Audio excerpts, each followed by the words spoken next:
Okay. So I looked at your game and no, basically you played this pretty well, especially this complicated part. But I still have some suggestions maybe to improve.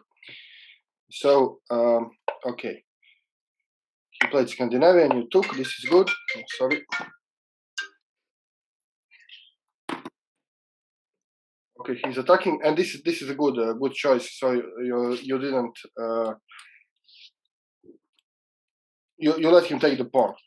Sometimes people here c4. I used to play. I played this in one game, and yeah, it does win a pawn temporarily, but it leads to a terrible position. So I think this is much better choice which you played.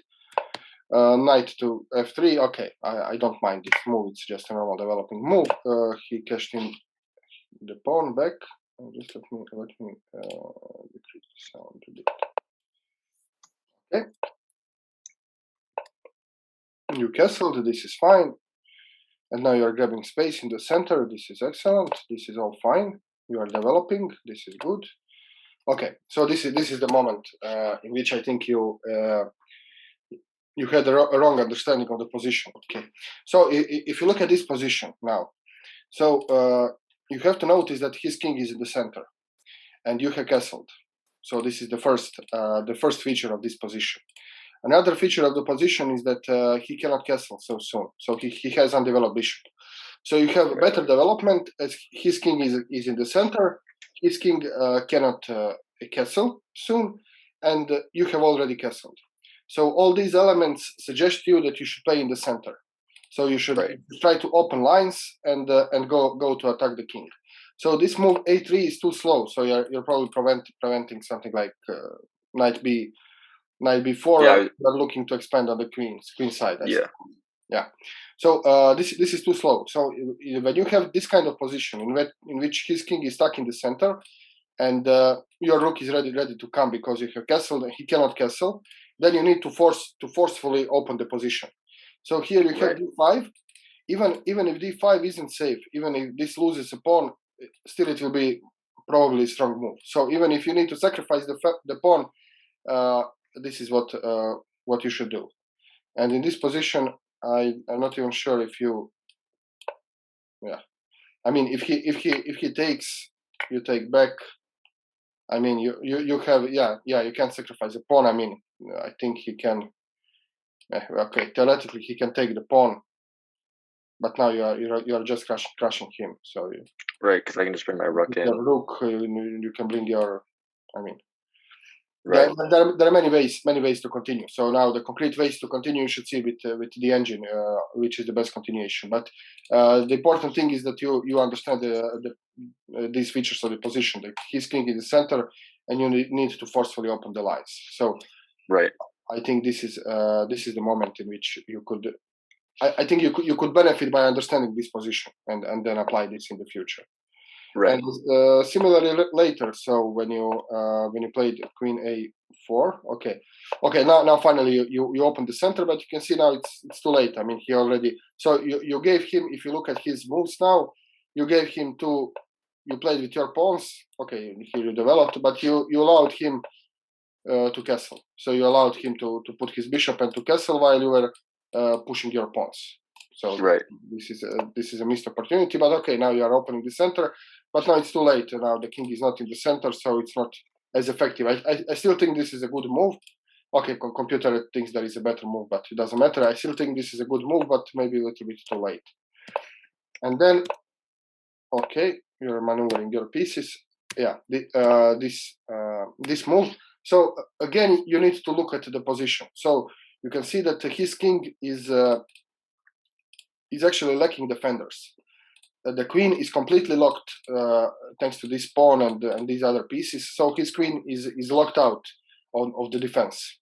And the only true defender of his position is this knight and this bishop. So maybe you should be thinking about directing your play towards the king side, because you can see that your pieces are kind of naturally aiming at the king side. And his defenders are not really very close, so you can have a force majority, and you should be thinking in this position how to get rid of these defenders. and then bring your rook, bring your queen. Yeah, so you bring your rook like this. Okay. So bring your rook, bring your queen, and take care of these defenders. So Right. candidate move would be maybe bishop to g5, attacking this defender, or maybe even g4. You can even thinking about starting some kind of pawn storm here. So your attention in this position should be on the king side, Right. not on the queen side. And by playing a queen to a4, you are just I think you are playing on the wrong side of the board, because here he has enough defenders on the queen side. Right. So this is I think this is something you could learn. Yeah. It kind of felt like in this position, like I knew before I played queen a4, like I was pretty sure I had like some sort of advantage, because like his queen was undeveloped, his knight was undeveloped. I mean, he castled, but like a lot of his pieces were kind of stuck. But I just wasn't sure how to continue like the attack. Like I thought like a decent position, but I wasn't sure how to like what move to continue the attack, even though his pieces were undeveloped pretty much. Yeah, I understand. So you didn't see a forcing continuation, and this is usually and I don't see it either. But you should just think about well, if you think that you could have an attack, but you still don't have an attack, you don't see forcing, then just bring your other forces to the game. So bring your rook. For example, just think about moving the bishop, bringing the rook up, maybe bring the next rook, bring the queen closer. So just try to maneuver to bring your pieces closer to the king. You don't need to have a specific move order, and you don't have to calculate the variation. I don't know, 10 moves deep. It's enough to say, okay, I have a majority on the king side. Let me just increase the pressure on the king side. So let me push. Let me prepare the rook. Let me put pressure on his defenders. Let me think about g4, maybe now, maybe later. Let's just, for example, move this bishop, maybe later put the queen here, bring the other rook. So these are the kind of ideas you should have in this position. Right. So I think also like I think he's like 100 points or 150 points below me. Yeah. And so like I had this position, and I was kind of worried. Like I was like, oh, I should beat this guy. And so I started and like my time was getting down a little bit, and then I was starting to think like, oh, okay, like where's the crushing blow? And then I just played just a bad, like the queen a4 move instead of just following normal. Yeah, like, just adding more forces to the attack. Slowly adding more forces to the attack, and I mean he's stuck. He cannot do really much. So yeah, because when you put the queen here, you can see that all these pawns they are just blocking. They're blocking your queen. Right. Yeah. So this queen is completely blocked, and all the action should be on the here on the king side. So right. I think the rest of the game, it was a complicated. So I think you played well, although the computer will find some better lines, but it's very difficult to calculate. I mean, there are so many pieces here. I know, it was a super complicated game for me. I was really struggling. Yeah. So to try to look engine moves here doesn't make much sense, because it's too complicated. You cannot play it like engine here. But I think you did well. So it's just a sharp tactical position, and you can do this fine. I just think that here there is also room for improvement on the very end. Yeah. So here. So I'm not sure. Okay. So usually when you have queen and pawn, the queen can be a very good support of the pawn promotion. Yeah. So I should just look to bring queen here or here, maybe on the dark square, like putting queen here and then just promote.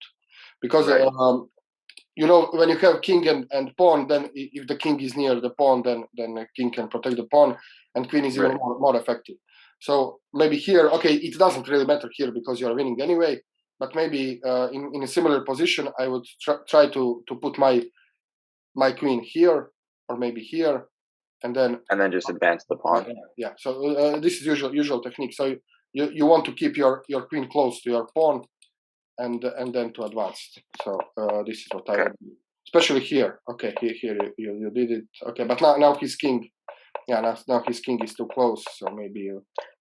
Okay, but I was trying to figure out a way to because his rook was there, and I was like, oh, I'll just use my queen. But then once his king started coming in, it was hard to keep my queen from getting kicked away. Yeah. He has this option because his rook is here. He can go behind the rook and then include his king. Yeah. Like, should I maybe have walked my king in there, or is that? No, I don't think it's necessary when you have this much material. You're just risking. I think you should keep your king in this particular position. It's okay to keep your king safe. Right. Maybe even tuck it here if you're afraid of checks. But I don't see there is a need to endanger your king because then he can do some tactical trick and maybe fork you or skewer you or something. So right. I think you played this correctly. So at this moment you allowed him to take the pawn, but you went for other pawns. Okay, maybe technique could have been better, but it's important that you managed to do this. Okay, so I think these are the lessons from the game. So king in the center, open the lines, and forcefully attack it immediately. Don't play side moves, and when you see that you have majority of forces, you could have majority of forces, and you don't know how to proceed with the attack. Just bring more forces. Right. Yeah, I think that's something that I struggle with a little bit. It's like I play too slowly sometimes. Mm-hmm. Like I don't grab that kind of that moment in the game where it takes time. I'm struggling with this also on my level, so it takes time to develop this feeling, this intuition that okay, now is the moment in which I need to crack open the position. But there are some features which you can recognize, like I said, you in this position. Right. So, okay. Should we do the same strength bot again? But take this stronger Maya. Take Maya 9 because I noticed that Maya 5 is making blunders. Then it's not so instructive. So go to Maya 9 and it doesn't matter if we win or lose. We'll get interesting positions for sure. Okay, so do you want to be just select casual so that you're not okay? So yeah, I guess I'll be white this time because I was black last time. Okay. So what opening do you? Let's go out of the Zen mode. Oh yeah. Yeah. Okay. I've been playing the Ruy Lopez recently. Okay. Well, depending if he goes into it. But. Yeah. Okay, make the move. Oh, should I press the go? Yeah, you can type go, I think. Yeah. Maybe you can't do it with the stronger one. Try typing fast. Maybe they turned off the option because it was there just to. Maybe it takes more time with the stronger bot or something. Probably. But, okay. So I think there's d4 here. Yeah. So when he allows you to go with so he will play French here. So when he allows you to go to d4, I think you could just go d4. Should I turn on move confirmation as well? Yes.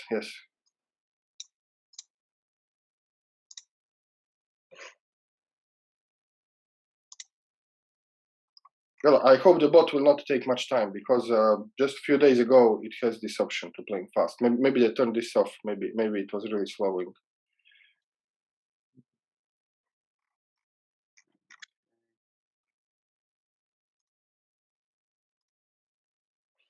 Okay, so how do you face the French usually? Do you have some preferred?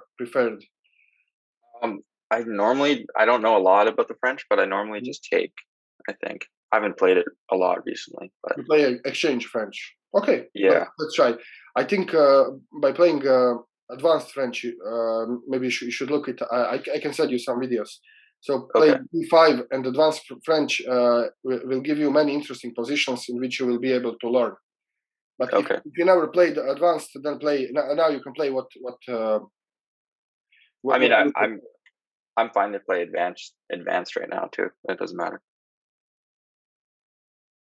Okay, let's play advanced then. Okay. Okay. Then I will show you some ideas.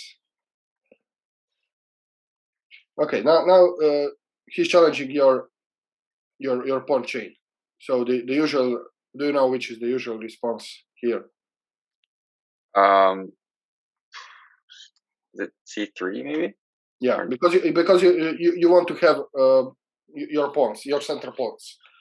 So right. if he takes, then you will take with the pawn. This is the idea.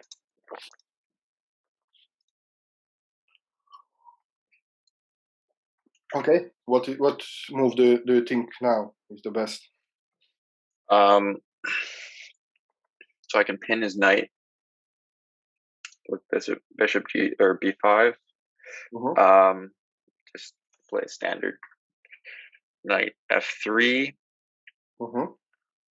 Because he's attacking my pawn twice, but I have it defended twice. Yeah, the two moves that I'm looking at are just knight F3 and bishop B5. Yeah, knight F3 is usually played because it's most natural, just most natural move, right. which develops. So yeah, you can just play knight to F3. Okay.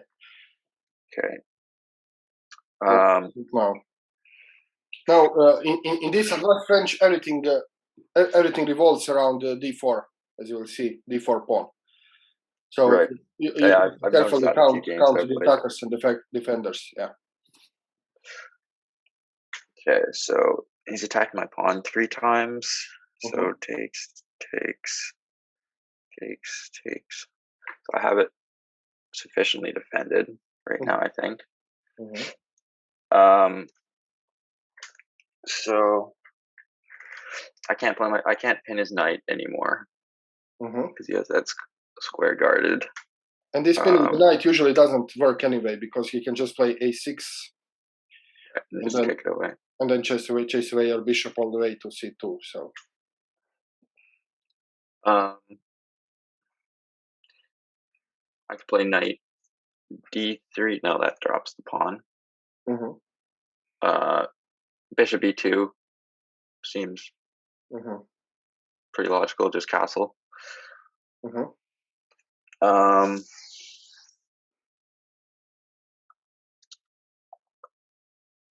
Okay, so your goal here is to develop pieces and to castle. This is true. And so bishop E2 does the job. But I just want to show you one trick here. So imagine that you play bishop to D3. You can draw the arrow, or you can just play bishop D3 but don't confirm. It will be easier. Okay. So do you think this? Can you calculate what would happen if he would take the pawn now? So she takes D4. You can draw the arrows when you calculate here. Okay, so he takes. Okay, you take back. Okay. Takes, and then he takes with the knight. You take with the knight. Knight. He takes with the queen. Okay. But then I have this check. Yeah. So this is very common idea. So this D4 pawn is now it's not sufficiently defended, but you have these tactics, and this happens a lot, and even this is also so you can give this check to B5, or sometimes in French, a black plays early F6. So can you just draw the arrow? He plays F6, and then you have the same trick. So now you can check it. You can deliver check on G6 with the bishop. Right. If this capturing sequence, yeah. So in this position, bishop to D3 is also a playable move, although it does it does cut off the defense, but he cannot exploit this. Right. And many people, especially low related, many of them fall for this trick. So keep this trick in mind. You don't have to play this now, but just keep in mind that this is possible. You have to later worry that, like, if you're not careful and you kind of forget.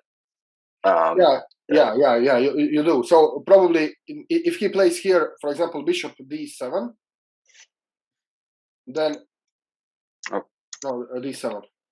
So there is no trick on checking on b5 anymore. So now you need to be careful, and then usually you retreat your bishop to c2. Right. Or you can try to add another defender, which is not easy. Or sometimes even people sacrifice this pawn for the attack, and there are many possibilities. So yeah, you need to be careful about this variation. But I think bishop e2 is perfectly fine move. Yeah.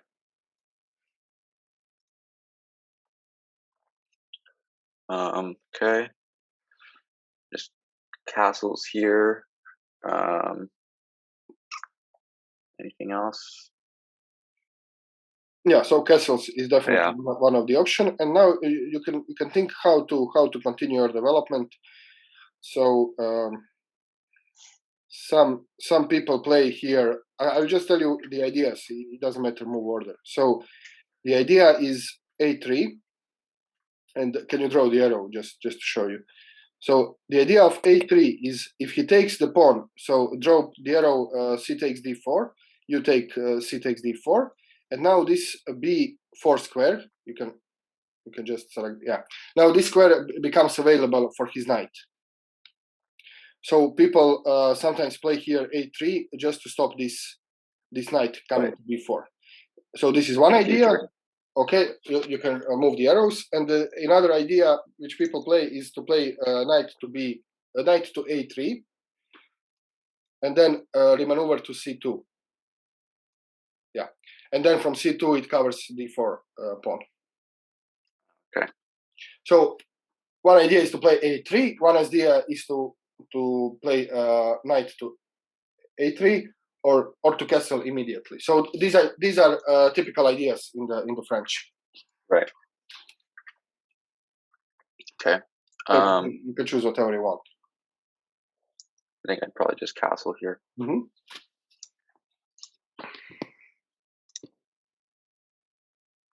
Right. Yeah, you usually you want to take with the pawn because you want to have your central pawns, and now he will attack d4 probably. Through the rest of the game. Okay. Let's think about his moves before we think about our moves. So he played knight to e7. So what do you think? And he's blocking the bishop. Do you see that when he played knight e7, he's blocking the bishop? So what does this tell you regarding his? Looks like he might want to develop the knight to f5 maybe and attack d4. Yeah. So he'll probably play and he'll probably play with the knight in the next move because he doesn't want to give this knight here forever. Right. So he has knight to f5, attacking d4 again. Right. This is true, and he can also play knight to g6 if he wants. Right. Is that just like a defensive move, or is it just putting pressure on e5?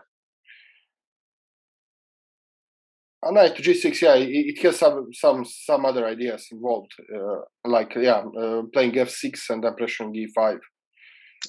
Right. So it has some merits, but usually people play knight to f5. So in the French, in this French structure, f5 is usually something they aim for. So if he plays knight to f5, so this is the first thing. So you need to notice that he played knight to e7 just in order to remaneuver it to some other place. He didn't play this to this knight to stay here because it's blocking the bishop. So this is the first thing you should notice, and then when you notice this, you try to notice where to see where could this knight jump, and you can see it can jump on f5. And when it comes jumps to f5, then he will. You can draw the arrow knight to f5, and now he will attack your d4 pawn 3 times. Right. And you have 2 defenders. So you have to think about how to add the 3rd defender to your pawn. Right. There are basically two ways. So after he plays knight f5, how can you defend the pawn? You played bishop c3. Okay, bishop e3 is one way, but or e3, sorry. Yeah, e3. So bishop e3 is one way, but the problem is that he can just take your bishop on e3. If his knight is on f5, you play bishop e3. He takes your bishop, you take back, and then you have a little weird pawn structure, and also he has a bishop pair. Right. So this is an option, and some people play like this, but maybe this is not the best option. So what would be the other way to defend?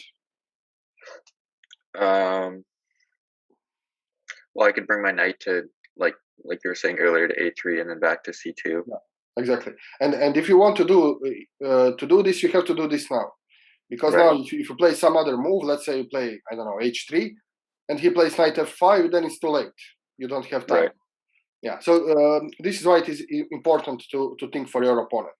And now, if you can see that his intention is knight f5, well, then you can you can be ready with knight to a3. Some other ideas include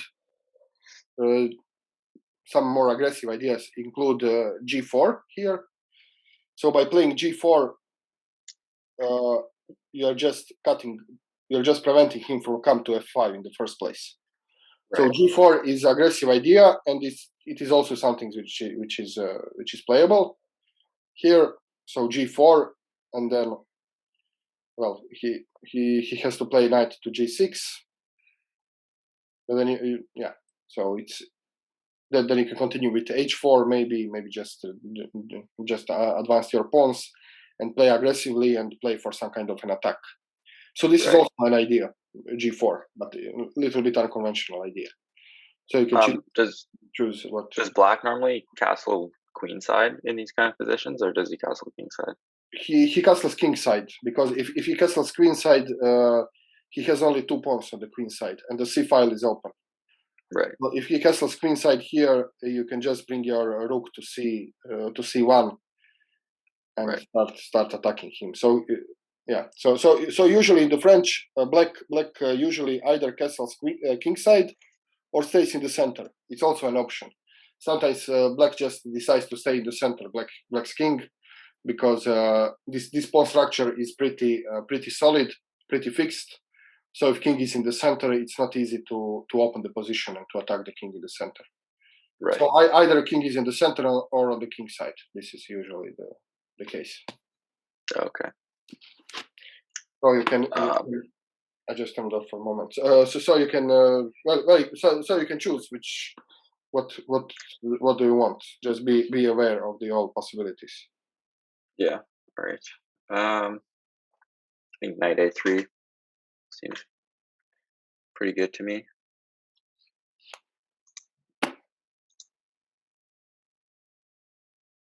Yeah. All right. So he's attacking the pawn. So just knight c2. Yeah. Okay. And here, so here the idea of g4 is always present. So yeah. For me, right. Yeah. Right. Yeah. I once won a game from the exact same position. My opponent played. It was position like this, and then he played h6. Oh, and you just trap the knight. And then g4 traps the knight. Yeah. So if you play g4, he has only one available square. And maybe even, and then maybe if he castles, maybe you can even exploit play g4. He goes to h6, and then you take with your bishop. You take the knight, and he has double pawns. But this usually doesn't this usually doesn't give you advantage if he didn't castle, because he can just keep his king in the center, and then he uses the G file to attack you. Right. So, if he did these castle, double pawns are not always bad for black. So, but right. just keep this in mind. This possibility of G4, it's very common. Right. All right. So it looks to me like it's going to be kind of difficult to develop my dark square bishop because it's pinned down to defending the b2 pawn. Because its queen's attacking it. Yeah. So I could maybe play b3 to get rid of that, just defend that pawn. And then would I want to develop my bishop along say I played b3 and then played bishop b2? Like, it looks like I'm kind of just hitting my own pawns there. Yeah, but it's playable, because then you are overprotecting d4 pawn, and then your pieces can freely move. So your two knights are currently defending d4, and when you overprotect d4 with a bishop, for example, on b2, then one of these three pieces can go away. Right. So this is this Nimzowitsch, this concept of overprotection. So when you overprotect some weak square, then your pieces are more free to roam. Right. So yeah, so I think b3 is one option. But I'm only worried about him playing knight to b4. Right, and then that kind of weakens that square a little bit. Yeah, but I don't see. Yeah. So okay, maybe this is not even the problem. You can just exchange the knight, and this is okay. Right. So maybe I'm thinking go a3 maybe still an option, just to take away b4, but you can also play b3 and develop your bishop. I think this is also a good thing, because once you develop your bishop, then you can put your rook to c1. So right. You can see that the c file is the only open file in the position, so you probably want to put your rook on the c file. Right. So maybe I think something along these lines should work, and of course you should always be careful about this knight on f5, his possibilities, and so on. Right. Yeah, I mean, because I can't really develop the bishop anywhere else at the moment. Yeah. So b3. I mean, you could technically put it on f4 or something, but yeah. But then wouldn't he just take the pawn? Like with his queen, like if I put it on f4 and then queen takes b2. Oh, b2. Okay. No, I meant in the future. I didn't mean right. Oh, I see what you're saying. But okay, yeah, I think b3 is reasonable move here. Okay, yeah, that seems.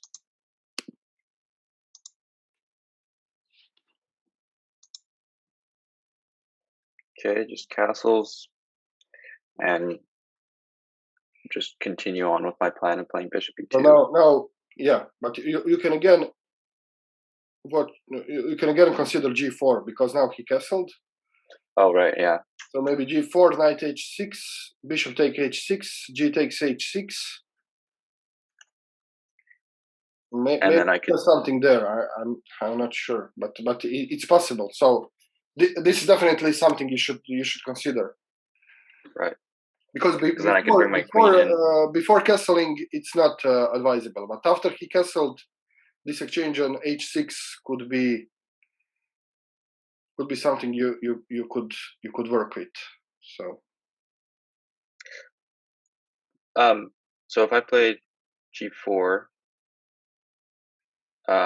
so couldn't he play knight h4, and it's defended with his e7 bishop? Yeah, so that's true. This is true. Yeah, so he could. So if you take, he takes with the bishop,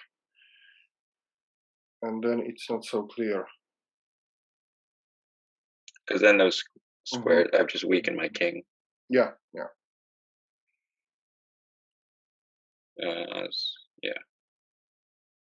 I mean, this week weakening of the king shouldn't worry you, because you can see that all his pieces are on the queen side, and they are kind of separated with this pawn chain. So these pawns in the center are like a wall between your king and his pieces. So this is why g4 is playable in these kind of positions, because you don't need to be afraid of kingside attack. But yeah, I mean, it's playable, but it doesn't mean it's the best move or that it should be played. But it's playable. So I think you're right. Yeah, if you play g4, then knight to h4 doesn't achieve much. Yeah. Yeah. I think just bishop b2 looks pretty good to me. Okay. Let's try bishop looking if there's anything else. Yeah, I mean, that just looks like a standard developing move.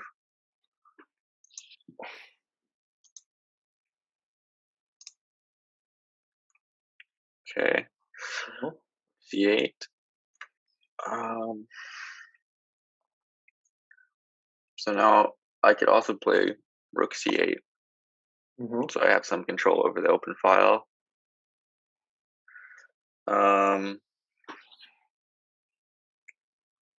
So now I can move one of my knights away too, because I have that square. I have the d4 square defended.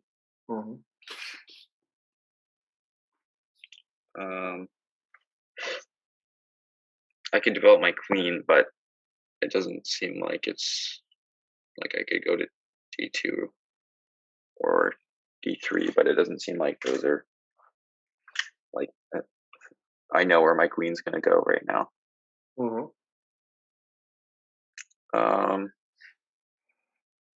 So I guess rook c8 or rook c1 for me, it does undefend the a2 pawn.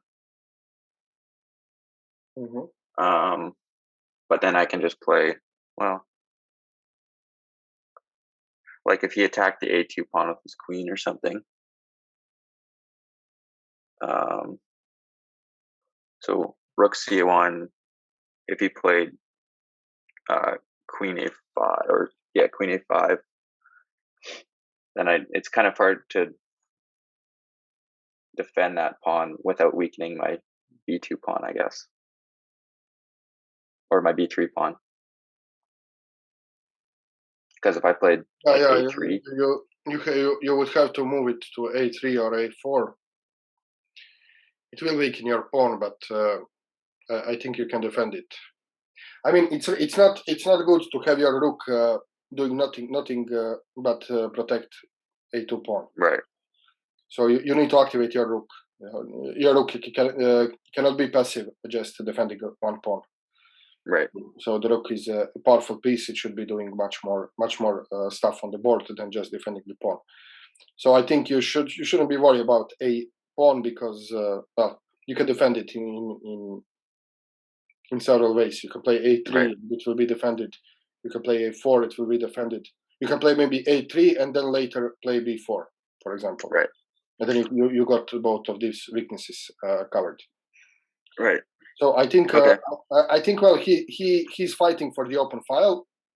This is the only open file in the position. So I think you should fight back. I think this is the most logical choice here.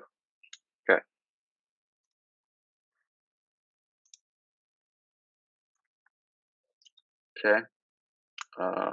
So attacking my knight and attacking the a2 pawn. So if I take his knight, so if I don't do anything, he's just going to take the pawn, and that's not just attacking my rook, and that's not good. So it looks like I'm forced to do something. So if knight takes b4, he can take with his bishop or his queen. If he took with his bishop, then he's kind of eyeing down my. Can you draw the arrows? Yeah, sorry. You can see. Okay. So now it looks like he has a pretty nice diagonal down here for his bishop, like eyeing a lot of space in my side of the board. Can you kick it away? So when you see the piece coming to your side of the board, the first question you should ask yourself is, can you kick it away? So I could just play a3, and then move back to which other arrows. So then I can move back to a5. Yeah, and then I just trap the bishop. Yeah. So he will have to move all the way back. Right. But I guess actually, if I played a3, you played bishop a5, I played b4. Then if he did nothing, then if I took his bishop, then he could take my bishop at the end of the line. Okay. You cannot immediately take. Okay. You cannot immediately take. This is true. Yeah, but still, his bishop will be neutralized. Right. And you could I guess I could just move my bishop out of the way in the future. Bishop to a1, bishop to a1, for example, and then. Right. I mean, he has to deal with this trap. Right. Yeah, this is true. Okay. So one option is a3. One option is knight takes, and then after bishop takes, you play a3, and then you play b4. And this looks right. This looks, I think, okay, because you gain some space on the queen side. His bishops will have to move away. So I think this is good for you. But okay, let's see other candidate moves. So what else can you do? So knight takes b4.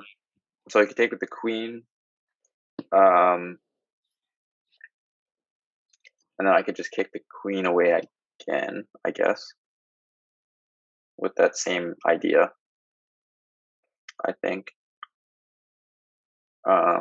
So knight takes, queen takes. Play a3 again, I think. Can queen take on b3? No, because I have my queen on d1 defending. Okay, just checking if you see this. Okay. And then he just have to move his queen away. Yeah, and then you can play b4 just to close bishop and to close his prospects. Right. Yeah. So that doesn't look super great for him. So if I take, he could also exchange rooks first.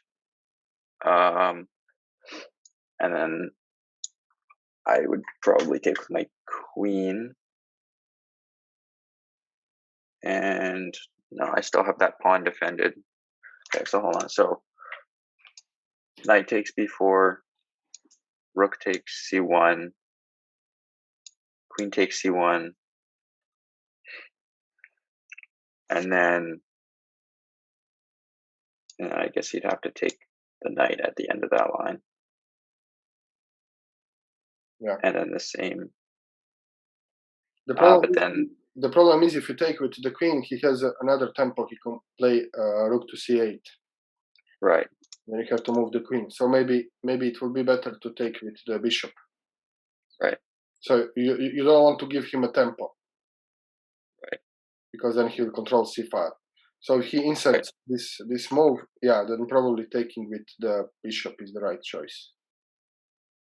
Right. Then he takes with the queen, and then you can continue expanding with a3, b4. And I'd still have this pawn defended, I think. So you see that once he moved his knight, he has one less attacker on this pawn. Right. Yeah, okay. And if you take with the bishop, you will still have the pawn defended. Yeah. So because I have my queen and my knight defending it. Yeah. So this looks reasonable.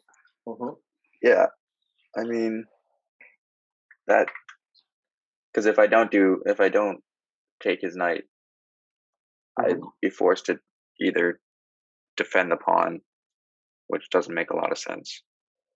Yeah. So I mean, you could play a3 immediately. This is an option. And then say he played knight a2. So if I played a3, I guess I'm kind of trapping his knight there. Yeah, but he can take your knight. This is what he as well. Do, yeah.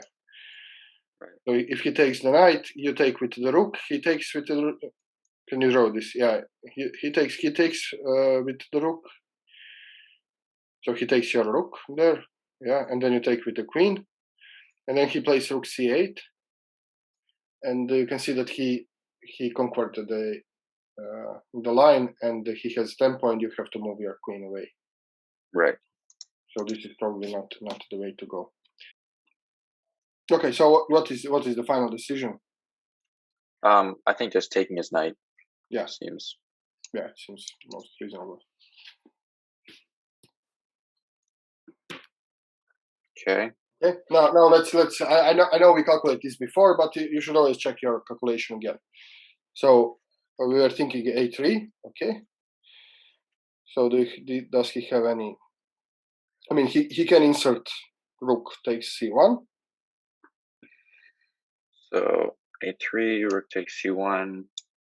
Then we just said bishop takes c1. Yeah, just take with the bishop, and then this bishop is also strong on both diagonals. Right.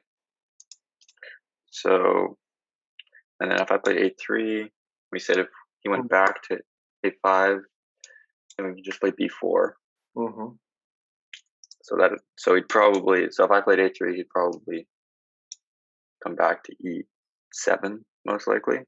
Yeah, and then you can continue. Well, then you can think. Then you can continue expanding with b4. Maybe, right. Or you can try to do some other ideas.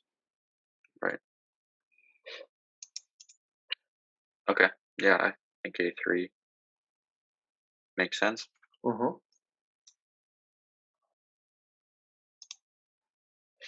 Okay.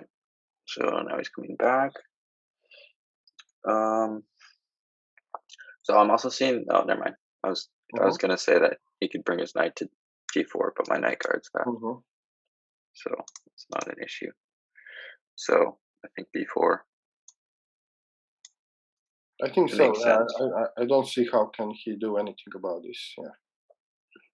So, actually, I guess so. If I play b4, he has bishop a4. That just drops the bishop. Yeah.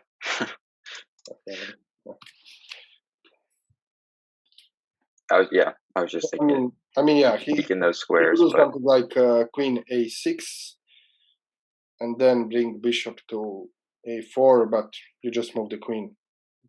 Yeah. And there is no. I don't see any problems with this.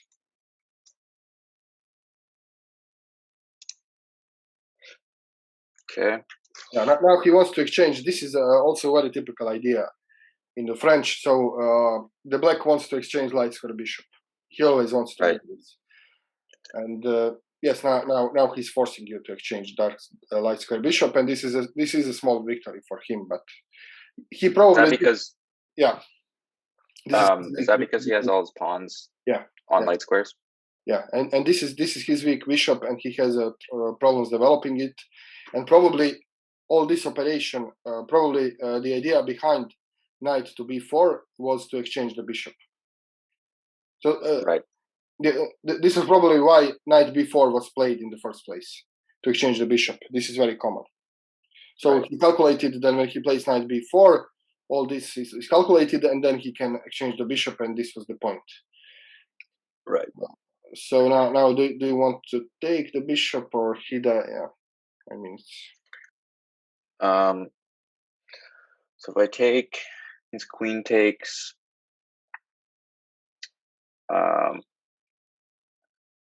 Yeah, I mean, if I move. Yeah, I don't think. I guess I could play. His queen. His queen is great on b5, so he'll probably have to waste another move to move this queen somewhere. Right. Not sure. And if I didn't take, like, if I played rook e1, say. And then, like, if he wanted to exchange it, he'd probably just take. Yeah, this is also a good idea. Yeah, so rook e1, and then he takes. Then your rook is on e2, And then you can maybe and then I have can one double it on c5. Yeah, this looks like a good idea also. Yeah. And it's developing my rook at the same time. Yeah. You just need to check if f2 is weak in any way, but I don't think it is. So. Okay. Right. You always have to check f2 when you are moving the rook. Right. But in this position, I think it's perfectly fine.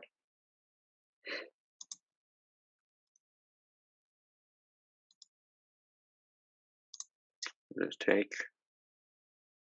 Yeah, I think so. Yeah. Can't see anything. You can take with the. Don't confirm. Just go back just to see, because he can. What if he takes with the rook? If you take with the. If you take with the rook and then he takes with the rook, then you have to take with the bishop, maybe. No, but he cannot go. Yeah, he cannot play rook c8 because this rook is undefended. So you have to take with the queen, probably, and then you can move the queen and put back the rook here.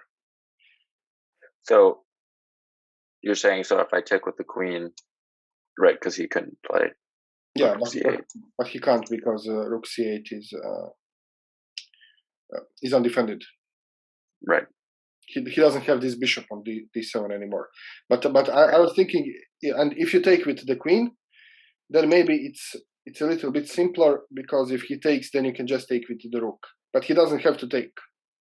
So if you would know that he will take, his next move would be rook takes c1, then taking with the queen would make more sense. But you don't know if he will take. So right. So I think you can choose both ways. Okay. Yeah, just rook takes.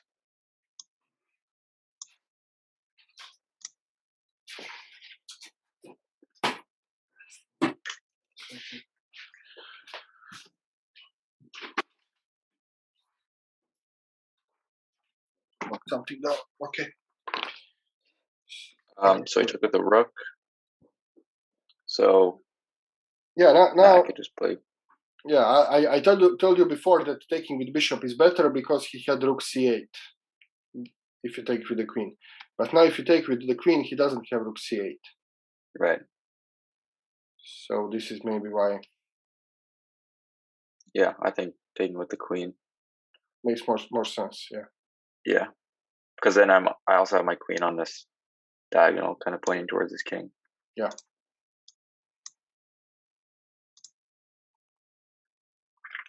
Okay. Okay, now we need to think what's going on.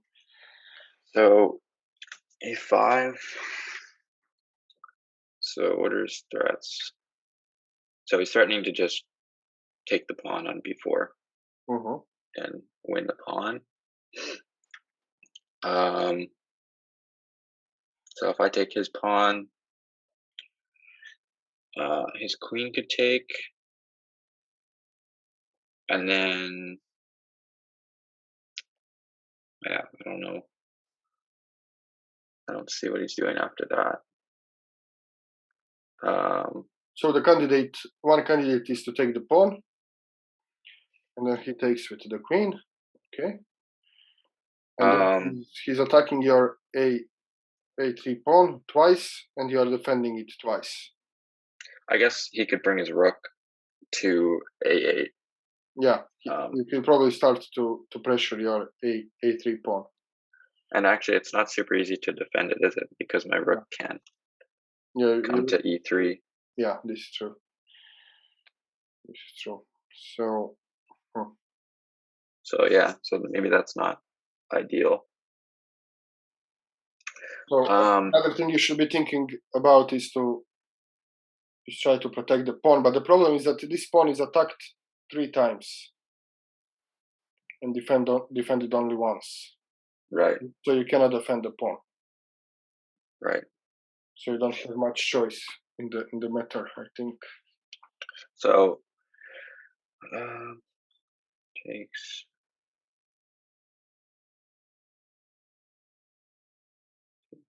So if I took his pawn. If I play b takes a4 or b takes a4, queen takes a4. Okay. And then so he's threatening to play rook a. Yeah, then you should be ready for rook e8, and then I mean you have a move, so you can prepare to defend.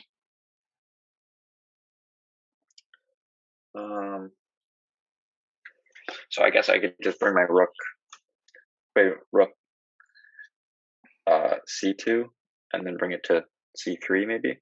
Yeah, or d2 and then bring it to d3. Something along these lines, probably. Right. Yeah. Okay.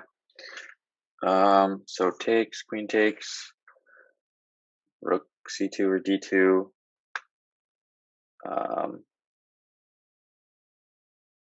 Yeah, I can't see. Because I don't see much choice. Maybe you could sacrifice the pawn by playing rook to c2 immediately, but I don't think this works. Right. So if you don't want to sacrifice the pawn, I think you have to take. Right. This, yeah.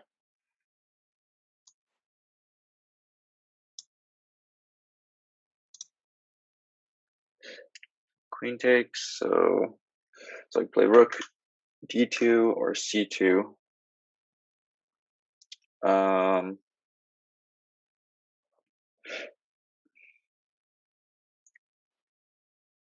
I don't know if it matters a whole bunch.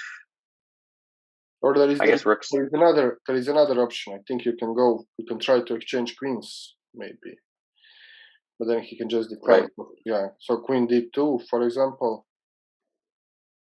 Then if he exchanges queens. Oh, okay, it's similar. Yeah. But he can just move to like a4 and. Right. Yeah. a6 or a4. So I see that. So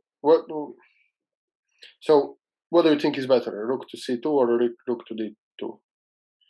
I mean, rook c2 controls the open file. Yeah. For one.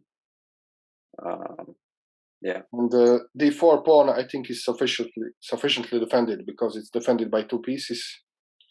Right. So I don't think you need to put the rook on the d2 for the sake of the d pawn. Right. So I think rook c2. Yeah. Would f6 ever be an issue in this position? Like you were saying earlier, that's it. Yeah, he'll probably play f6 at some point. He usually does. But... Right. Okay. Yeah, I think rook c2. Okay, he played h6. Okay, I think we can stop here.